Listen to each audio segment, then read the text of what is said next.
Arkadaşlar herkese merhaba. Bu videoda sizlerle beraber League of Legends karakterlerinden Jinx'i yapacağız. Böylelikle ablayla kardeşi buluşturmuş olacağız. Ne duruyoruz? Hadi figürümüzü yapmaya başlayalım. Öncelikle Jinx'in resimlerini çiziyoruz. Sonralıkla da masamızı ayarlıyoruz. Elimize bakır telimizi alıyoruz. Gövde için ölçümler yapıyoruz. Yeteri kadar teli belirleyip bunu kesiyoruz. Kolları için ölçümler yapıyoruz. Gerektiği kadar teli belirleyip bunu da kesiyoruz. Son olarak da saçları için ölçümler yapıyoruz.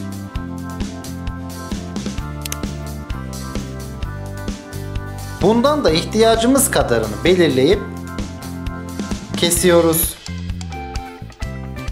Bu tel gövdesi olacak.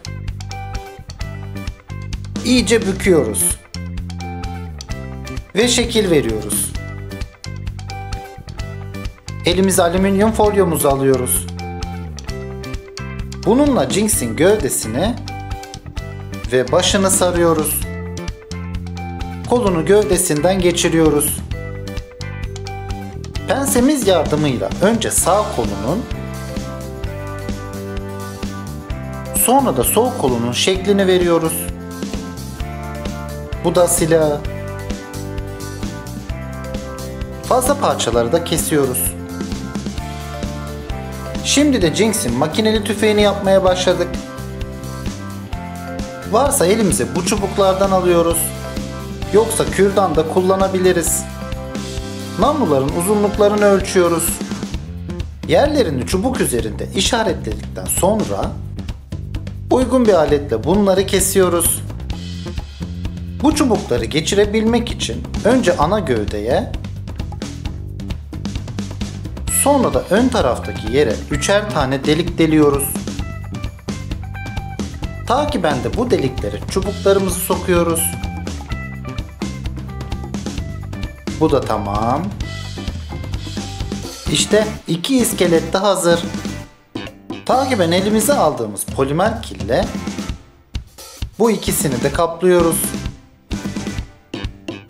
Saçı için hazırladığımız teli Jinx'in kafasının arkasından sokuyoruz. Ve şimdilik kabaca büküyoruz.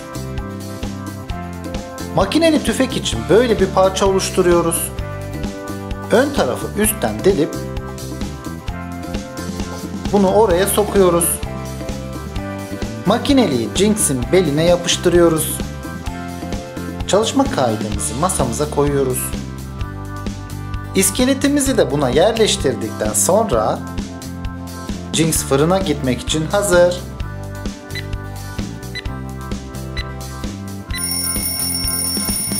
Jinx fırından geldi. Başını oluşturmak için kafasının üzerine parçalar koyuyoruz. Ve bunları iyice yapıştırıyoruz. Göz boşluklarını yapıyoruz. Gerektiği kadar parçayı buruna ve ağza koyup yapıştırıyoruz. Burun delikleri, ağız, alt dudak ve üst dudak. Her iki gözü için parçalar koyup yapıştırıyoruz. Gözünün sınırlarını çizip biraz parça çıkarıyoruz. Kesim izlerini kaybediyoruz. Bu da diğer gözü. Kaşlarını yapıştırıyoruz.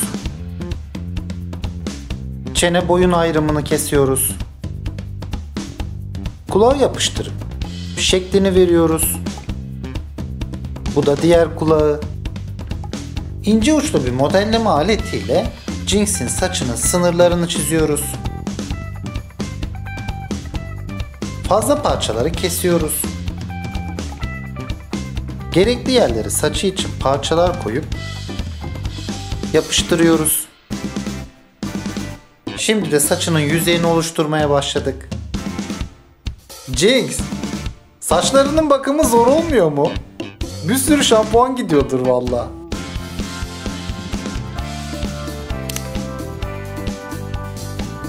Öndeki sarkan saçları oluşturup başına koyup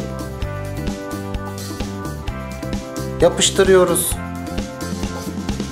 Örgülerinin telinin şeklini veriyoruz. Telleri kille kaplayıp yapıştırıyoruz. Örgülerdeki tokaları oluşturuyoruz. Ne kadar çok tokam varmış. Saç örgüsünün yüzeyini oluşturuyoruz. İşte böyle. Bütün saçlarını böyle yapıyoruz. Saç tokalarının uçlarını oluşturuyoruz. İşte her iki saç da tamam. Örgülerin bağlantı yerlerine parçalar yapıştırıyoruz. Ve yüzeylerini oluşturuyoruz. Bu parça saç ucu olacak. Şeklini verdikten sonra ortasını deliyoruz. Ve tellerin ucuna sokuyoruz. Jinx tekrar fırına gidiyor.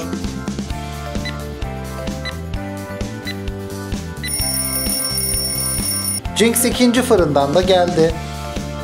Bombalı kapanı ile devam ediyoruz. Koyduğumuz parça yapıştırdıktan sonra buna şekil vermeye başlıyoruz. Jinx'in bir hat üzerinden attığı bombalı kapanlar 5 saniye sonra patlayarak rakipleri ateşe verir. Buraları patlayıcı kısımları olsa gerek. Şimdi de ağzını yapmaya başladık. İkisini de yapıştırdıktan sonra bombalı kapanı tamamlıyoruz. Şimdi de Jinx'in tabancasını yapmaya başladık. Koyduğumuz parçaları yapıştırdıktan sonra detaylar ile devam ediyoruz. Jinx'in tabancası ateş ettiği ilk rakip şampiyona hasar verir. Bunlar da tabancanın üzerindeki diğer detaylar. Kabzası, horozu, tabancanın üst kısmı, tetiği, tetik korumalı. İşte tabancamızı tamamladık. Şimdi makineli tüfeğimizle devam ediyoruz. Koyduğumuz parçaları yapıştırdıktan sonra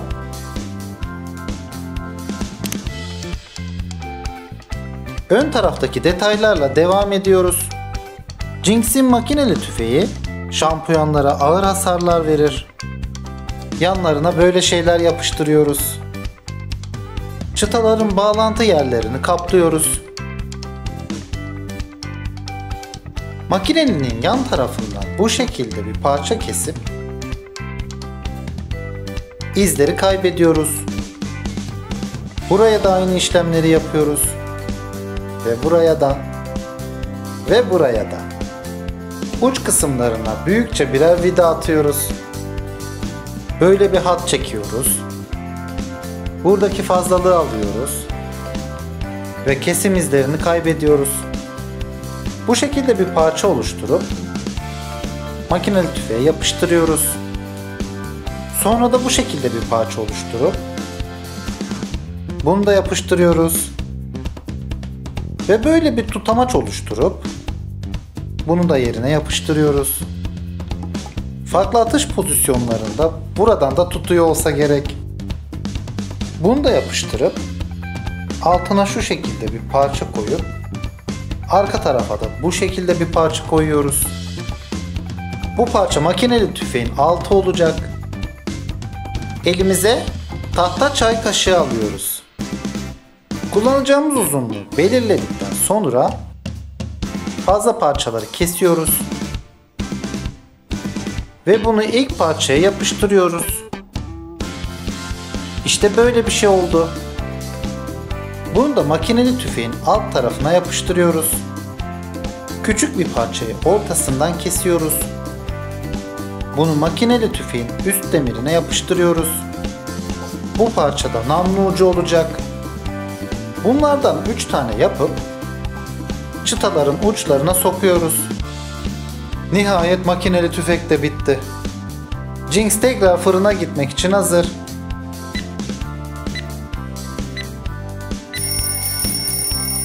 Jinx 3. fırından da geldi.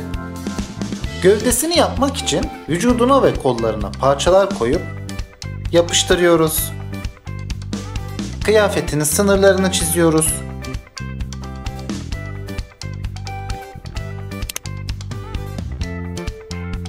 Göğsündeki delikleri delip etraflarına halkalar geçiriyoruz.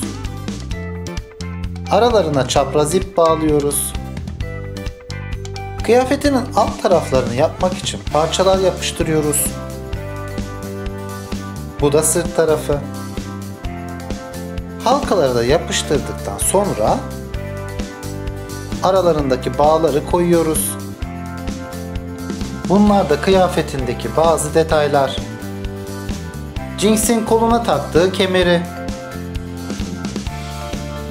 Bu da diğeri. Kırışıklıklar için parçalar koyup yapıştırıyoruz. Dirsekliğinin şeklini veriyoruz. Buraya da parçalar koyup şeklini veriyoruz. Bilekliği ve bilekliğinin yüzeyi. Sol elini oluşturmaya başladık. Bunlar Jinx'in parmakları olacak. Hepsini eline tek tek yapıştırdıktan sonra eldiveninin sınırlarını çizelim. Bu yapıştırdıklarım da eldivenindeki bazı detaylar.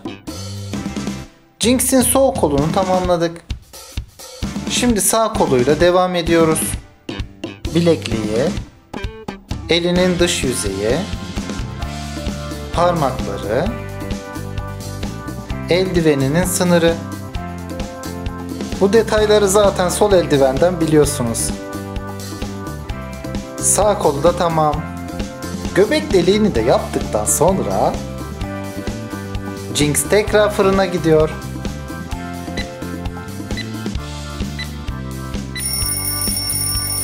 Jinx 4. fırından da geldi. Bacaklarını yapmak için koyduğumuz parçaları iyice yapıştırıyoruz. Pantolonunun fazla kısmını kesiyoruz. Bıçağımızla belindeki kuşağı ortaya çıkarıp kesim izlerini kaybediyoruz. Belindeki kemeri yapmaya başladık. O kadar silah var üzerinde. Bunları illaki bir yerlere tutturman lazım. Şimdi de sarkan kemerlerini yapmaya başladık. Yuvalarını oluşturduktan sonra kemerleri buralara sokuyoruz. Bu da diğer kemeri. Bu ok şeklindeki parçalarda kemerlerin üzerindeki detaylar olacak. Üstteki kemerinin detayları. Bu parçayı da böyle kemerlerin üzerinden beline doğru sarkıtıyor. Şimdi Jinx'in makineli tüfeğinin kayışını yapmaya başladık. Arka tarafını koyduktan sonra ön tarafını da makineliği taşıyacak şekilde yapıştırıyoruz. Bunlar pantolonunun paçaları olacak. Güzelce bacağını sardıktan sonra iyice yapıştırıyoruz. Şimdi de Jinx'in botlarını yapmaya başladık. Ön tarafındaki detayının sınırlarını kesip fazla parçaları çıkartıyoruz ve deliklerini oluşturuyoruz. Botunun bağcık deliklerini deliyoruz ve bağcıklarını bu deliklere çapraz bir şekilde yapıştırıyoruz.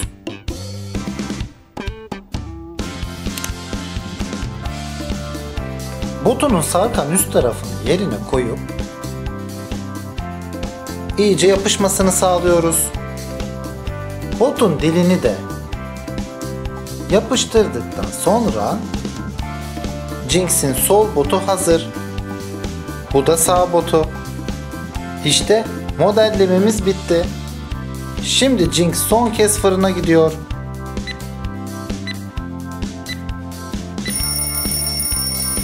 Jinx 5. fırından da geldi. Hadi seni boyayalım. Boyamamıza ten rengiyle başladık. Bu renkte Jinx'in yüzünü, sol kolunu, sağ kolunu, karnını, sırtını, sağ parmaklarını, sol parmaklarını, sol bacağını ve sağ bacağını boyadık. Sonra elimize mavi boyamızı aldık. Bu renkle Jinx'in saçlarını boyadık. Örmesen kim bilir ne kadar uzun olacak. Fırçamızı altın rengine batırdık. Bu boyayla Jinx'in saç tokalarını boyadık. Siyah boyayla Jinx'in kaşlarını ve kirpiklerini boyadık. Beyaz boyayla gözlerinin beyazı. Bordo ile gözlerinin renkli kısmı. Tekrar siyah ile göz bebekleri ve tekrar beyaz ile gözlerindeki parıltılar. Ruju tabii ki siyah. Elimize aldığımız kurşun kalemimizle Jinx'in dövmelerini çiziyoruz. Takiben açık mavi boyamızla çizdiğimiz dövmeleri boyuyoruz. İnce uçlu mavi asetat kalemimizi alıyoruz ve Jinx'in dövmelerinin üzerinden geçiyoruz.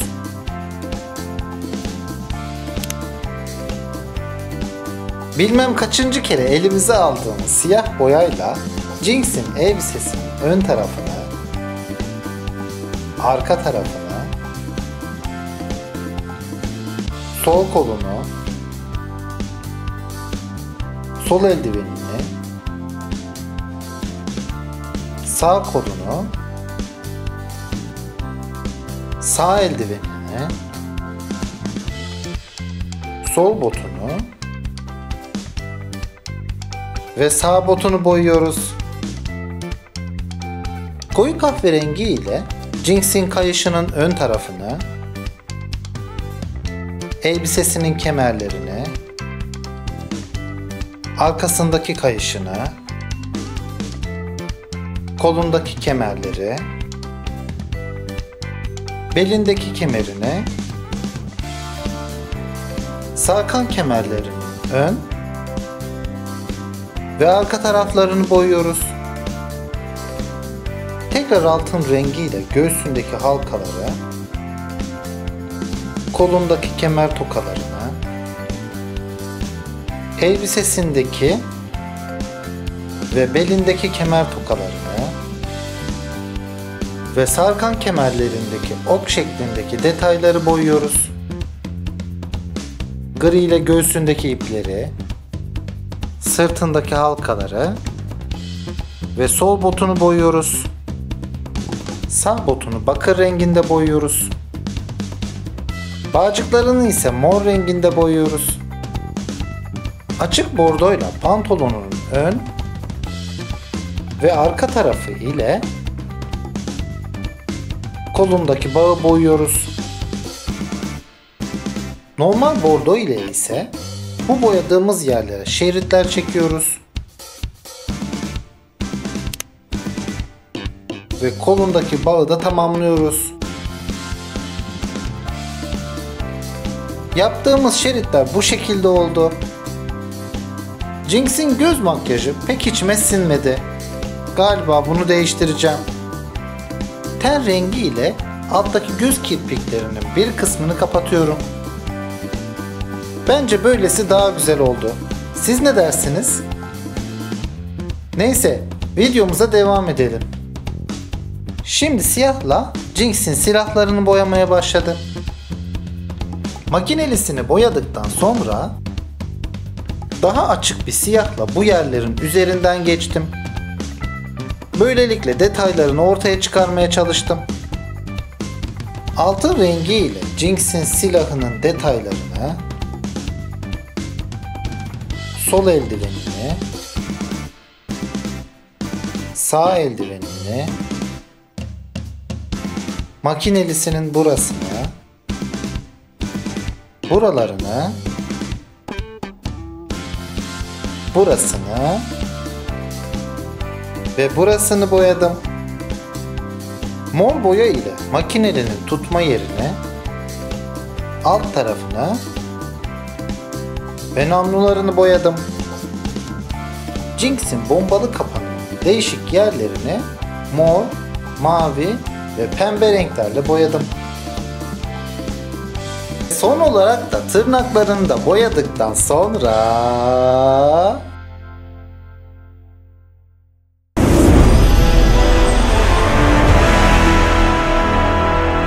İşte karşınızda Jinx. Videomu izlediğiniz için teşekkür ederim. Vallahi her yerin ayrı detay. Gerçekten beni çok zorladı. Umarım videoyu izleyenler de seni sevmiştir. Saçlara bakar mısınız ya? Dövmelerin de çok orijinal. Figürünü yapmamı istediğiniz karakteri video yorumlarına yazabilirsiniz.